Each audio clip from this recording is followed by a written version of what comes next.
ये कहानी है जंगल में रहने वाले एक ठग की दो बेटियों की, जो जंगल से गुजरने वाले मुसाफिरों को छल कपट से लूटकर उनका कत्ल कर देती। पर फिर एक दिन एक ऐसा मुसाफिर आया जिससे उन सब की जिंदगी बदल गई।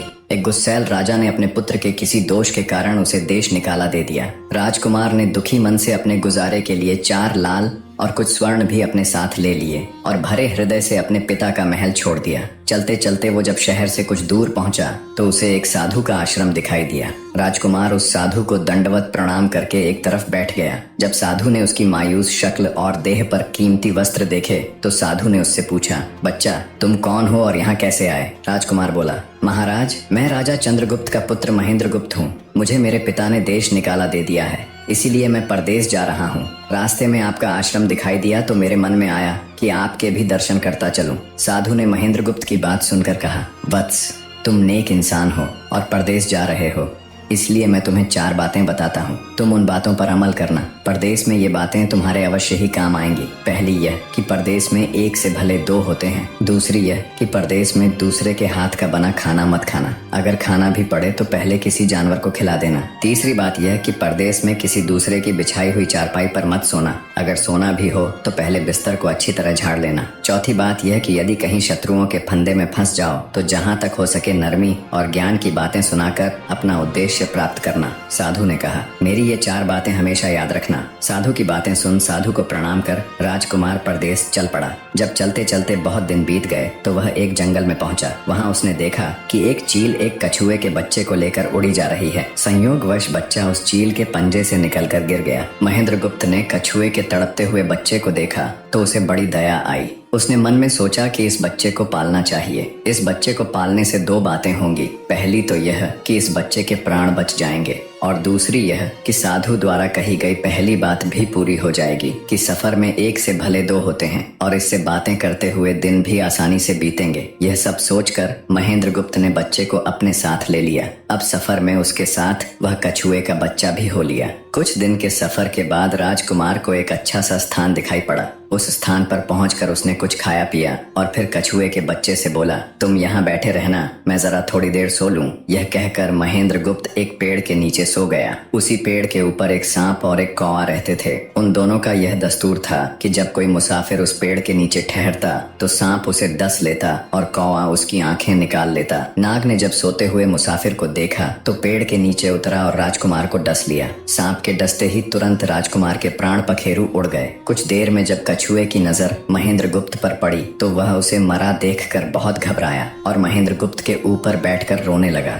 तभी कौवा भी पेड़ से नीचे उतरा और ज्यों ही उसने महेंद्रगुप्त की आंखें निकालनी चाही त्यों ही कछुए ने झपटकर कौवे की गर्दन को मुंह से पकड़ लिया। कौवे ने बहुत जोर लगाया मगर कछुए ने उसे नहीं छोड़ा। तब कौवे ने सांप को पुकारा। कौवे की आवाज सुनकर सांप आ गया। उसने बड़े जोर से कछुए की पीठ पर डंक मारा परंतु कछुए ने अपना मुंह भीतर कर लिया। सांप ने कई बार कछुए की पीठ पर डंक मारा किंतु हर बार कछुआ अपना मुंह अंदर कर लेता। जब सांप का कछुए पर बस नहीं चला तो उसने कछुए से प्रार्थना की कि तुम मेरे मित्र को छोड़ दो। यह सुनकर कछुआ बोला, नहीं, तूने मेरे मित्र को डसा है, अब मैं भी तेरे मित्र की जान लूंगा। तू मेरे मित्र को छोड़ दे तो मैं तेरे मित्र को जीवित कर दूंगा। यह कहकर सांप ने काटी हुई जगह पर मुंह रखकर महेंद्रगुप्त के शरीर से विष खींच लिया और बोला, अब तो मेरे मित्र को छोड़ दे। कछुए ने जब राजकुमार को देखा कि उसे थोड़ा होश आ रहा है और उसका जहर उतर रहा है तो उसने कौवे को छोड़ दिया। जब महेंद्रगुप्त को होश आया तब कछुए ने उसे सांप के डसने का सारा हाल सुनाया। कछुए की बात सुनकर तुरंत महेंद्रगुप्त के मन में साधु की बताई पहली बात खटकी। सोचा, साधु की एक बात तो काम आई कि एक से भले 2 होते हैं। मन ही मन उसने साधु को धन्यवाद दिया और आगे बढ़ चला। चलते चलते कुछ दिनों के बाद जब वे समुद्र के किनारे जा पहुंचे तब कछुए के बच्चे ने कहा, मित्र, मेरा देश आ गया है। यदि तुम कहो तो मैं अपने माता पिता से मिलाऊं। उनसे बिछड़े बहुत दिन हो गए हैं, वे बहुत दुखी होंगे। महेंद्रगुप्त ने उसे जाने की आज्ञा दे दी और स्वयं रात को वहीं समुद्र के किनारे उस जंगल में ठहर गया। जिस जंगल में राजकुमार ठहरा हुआ था उसी जंगल में वहां से कुछ दूर ही एक ठग का परिवार रहता था। ठग के 2 लड़कियां और 4 बेटे थे। उसकी बड़ी बेटी ज्योतिष विद्या जानती थी। जब भी कोई राहगीर, कोई यात्री उस जंगल से गुजरता और उसके पास कुछ कीमती होता तो ठग की बड़ी बेटी अपनी विद्या से जान लेती थी। आज फिर से उसे बहुत दिनों बाद बहुत से खजाने की महक आई। उसने अपने पिता से कहा, ऐसा प्रतीत होता है कि इस जंगल में एक पथिक आया हुआ है। उस पथिक के पास 4 लाल हैं। यदि तुम लोग उस पथिक को यहाँ ले आओ तो उससे लाल लेना मेरा काम है। यदि वे लाल हमको मिल जाएं तो हम जन्म भर के लिए निहाल हो जाएंगे, परंतु उस पथिक को मारना मत, उसे जीवित ही पकड़ लाओ। ठग अपने बेटों के साथ तुरंत उसकी तलाश में निकल पड़ा। वे थोड़ी ही दूर चले होंगे कि उन्होंने देखा एक आदमी एक पेड़ के नीचे सो रहा है। उसे देखकर उन्होंने सोचा कि यह वही पथिक हो सकता है जिसके पास लाल हैं। वे उसे पकड़कर ले गए और अपनी बड़ी बेटी के हवाले करके बोले, इससे लाल निकलवाना अब तेरा काम है। ठग की बड़ी बेटी ने पूरे आश्वासन के साथ कहा, तुम लोग चिंता मत करो, मैं इससे लाल निकलवा लूंगी।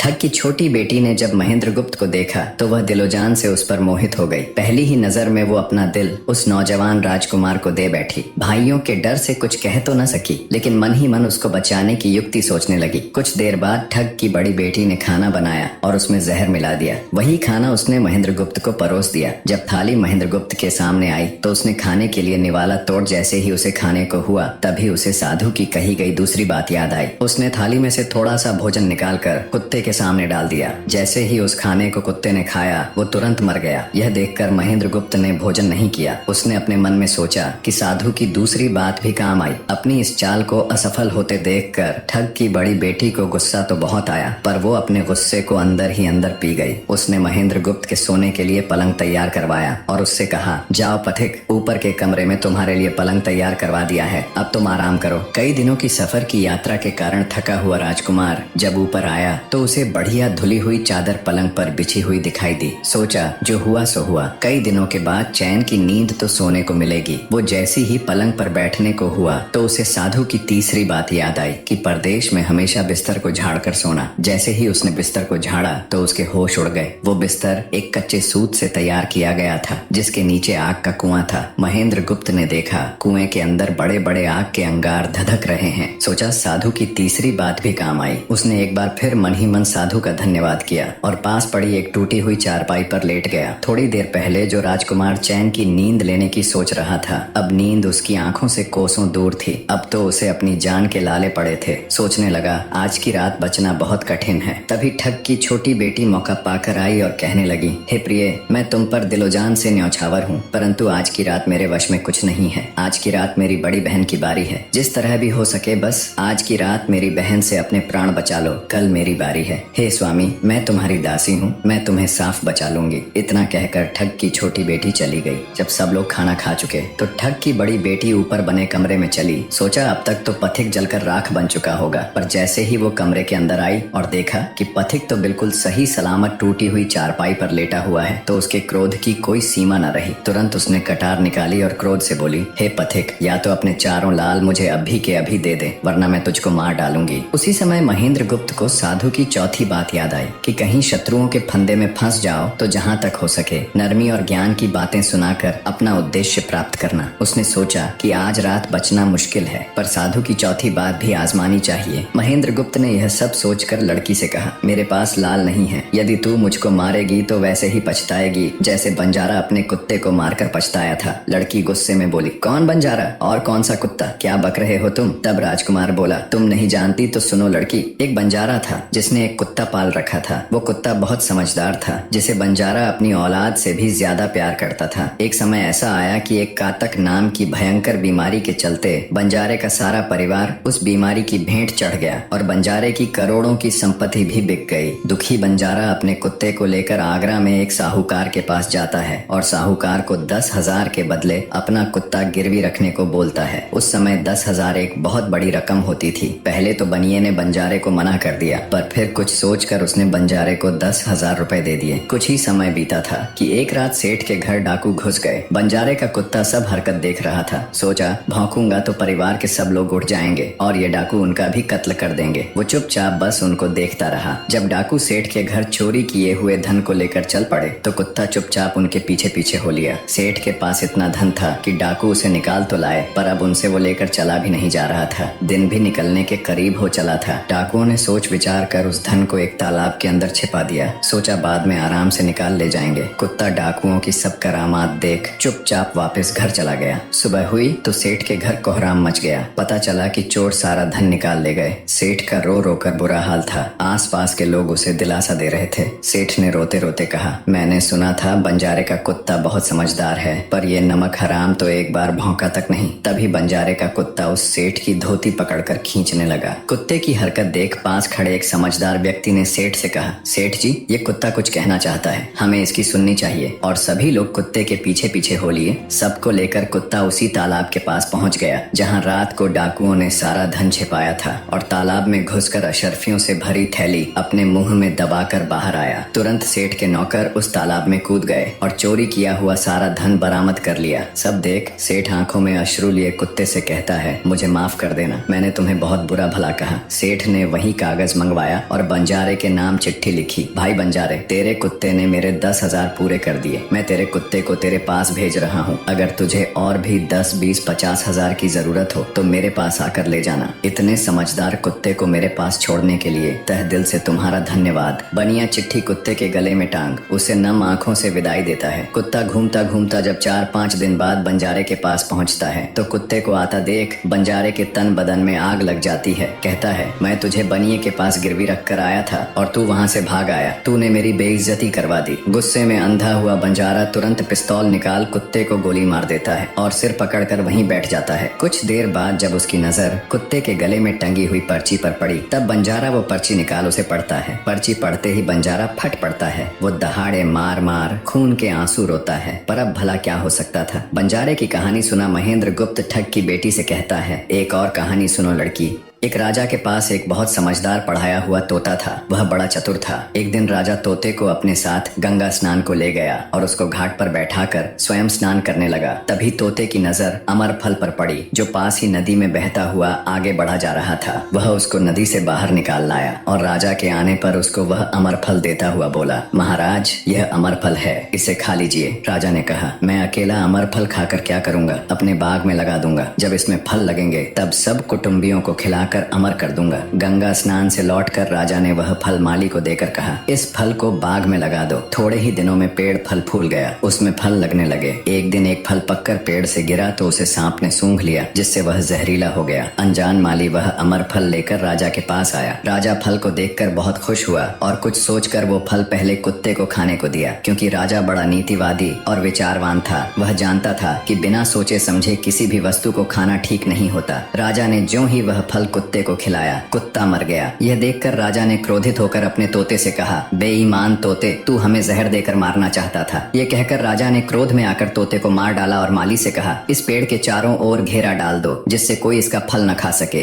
एक दिन उसी शहर में एक सास बहू में भीषण लड़ाई हुई। बुढ़िया घर से निकलकर कहने लगी, आज मैं राजा के बाग में जाकर जहर वाला फल खा लूंगी। ये कहकर वह बाग में आई और जैसे ही उसने फल तोड़कर खाया तो वह 16 वर्ष की युवती बन गई। जब राजा को यह समाचार मिला तो उसे सारा माजरा समझते देर न लगी। राजा को बड़ा दुख हुआ। वह कहने लगा, वास्तव में यह अमर फल ही है, मैंने व्यर्थ ही इतने समझदार तोते को मार डाला। इतनी दास्तान कहते कहते सवेरा हो गया। तब ठग की बेटी ने महेंद्र गुप्त से कहा, आज तो तूने मुझे बातों में लगाकर अपनी जान बचा ली, परंतु आज रात मेरी छोटी बहन की बारी है, वो तुझे हरगिज जीवित न छोड़ेगी। जब ठग की छोटी बेटी को पता चला कि महेंद्र गुप्त जिंदा और बिल्कुल सही सलामत है तो उसकी खुशी का ठिकाना न रहा। अपनी बहन को दिखाने के लिए ऊपरी मन से बोली, तुम निश्चित रहो बहन, मैं आज इससे लाल लिए बगैर छोड़ने वाली नहीं हूँ। दिन बीता और रात हुई। तब ठग की छोटी बेटी महेंद्र गुप्त के पास गई और बोली, भगवान का शुक्र है जो तुमने चालाकी से अपनी जान बचा ली। महेंद्र गुप्त बोला, तुम सब ऐसा क्यों करते हो? तब ठग की छोटी बेटी बोली, हमारी तो यही रीति है कि मेरे भाई और बाप मुसाफिरों को पकड़कर लाते हैं और हम बहनें अपनी चालाकी से उनसे माल हथिया कर उन्हें मार डालती हैं। फिर वह बोली, पर तुम चिंता मत करो, अब मेरी बारी है और मैं तो दिलो जान से तुम्हारी दासी हूँ, तुम्हें जैसा समझ पड़े वैसा ही करो।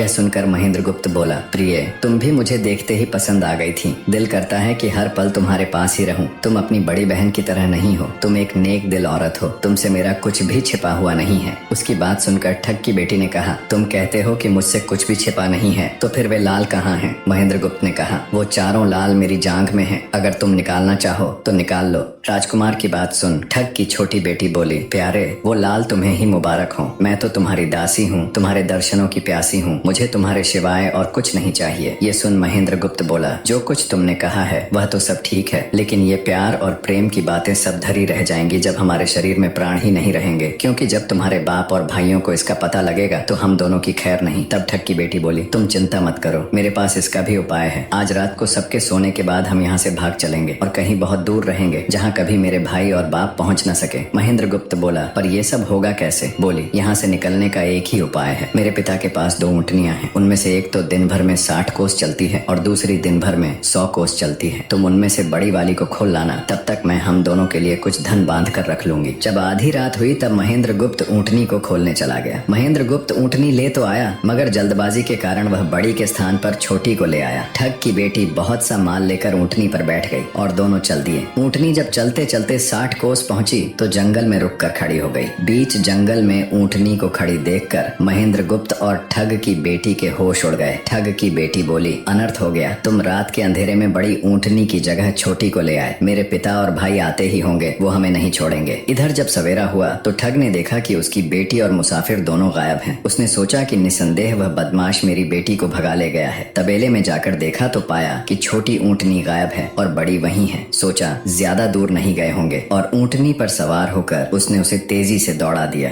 थोड़ी ही देर में जंगल में उस स्थान पर जा पहुंचा जहां महेंद्र गुप्त और उसकी बेटी ठहरे थे। महेंद्र गुप्त ने जब उसको आते देखा तो बहुत घबराया और कहने लगा, देखो तुम्हारा पिता आ रहा है, अब उससे प्राण कैसे बचेंगे? लड़की ने कहा, घबराओ मत और जो मैं कहती हूँ उसे ध्यान से सुनो। जाओ, जाकर उस पेड़ पर चढ़ जाओ। जब मेरा बाप तुम्हें पकड़ने के लिए आएगा और पेड़ पर चढ़ेगा तो मैं चुपके से बड़े वाली ऊँटनी पर चढ़कर उसको तुम्हारी डाल के नीचे खड़ा कर दूंगी। तुम कूद कर उस पर बैठ जाना, इस प्रकार हम दोनों बचकर साफ निकल जाएंगे। यह सुनकर महेंद्र गुप्त तुरंत पेड़ पर चढ़ गया। तब तक ठग भी वहां आ पहुंचा। पिता को देख उसकी बेटी ने फंड करते हुए कहा, पिताजी ये दुष्ट मुझे धोखे से यहाँ भगा लाया, आप इसे छोड़ना नहीं। ये सुन गुस्से से तिल मिलाया ठग महेंद्र गुप्त को पेड़ पर चढ़ा देखकर ऊँटनी से उतरा और उसे पकड़ने के लिए पेड़ पर चढ़ने लगा। बाप के ऊँटनी से उतरते ही मौका देख ठग की बेटी ऊँटनी पर चढ़कर उसे महेंद्र गुप्त की डाल के नीचे पेड़ के पास ले आई। महेंद्र गुप्त तुरंत कूद कर उस पर बैठ गया। महेंद्र गुप्त के बैठते ही ठग की बेटी ने ऊँटनी को दौड़ा दिया। ठग हाथ देखता रह गया। ठग की बेटी और महेंद्र गुप्त कई दिनों का रास्ता तय कर एक शहर में पहुंचे और दोनों वहीं बस गए। वहां महेंद्र गुप्त ठग की बेटी के साथ आराम से दिन गुजारता रहा और जब उसके देश निकाले की अवधि पूरी हो गई तब वह उसको लेकर अपने राज्य चला गया और उसके साथ शादी कर हंसता खेलता जीवन व्यतीत किया। निष्कर्ष, महेंद्र गुप्त और ठग की बेटी की यह कथा हमें यह सिखाती है कि प्रेम और विश्वास का बंधन सबसे मजबूत होता है। जब बुद्धिमत्ता, धैर्य और निस्वार्थ प्रेम मिलते हैं तो असंभव को भी संभव बनाया जा सकता है। जीवन में चाहे कितनी भी कठिन परिस्थितियां क्यों न आए, सही निर्णय, संयम और परस्पर विश्वास हमें हर संकट से बाहर निकाल सकते हैं।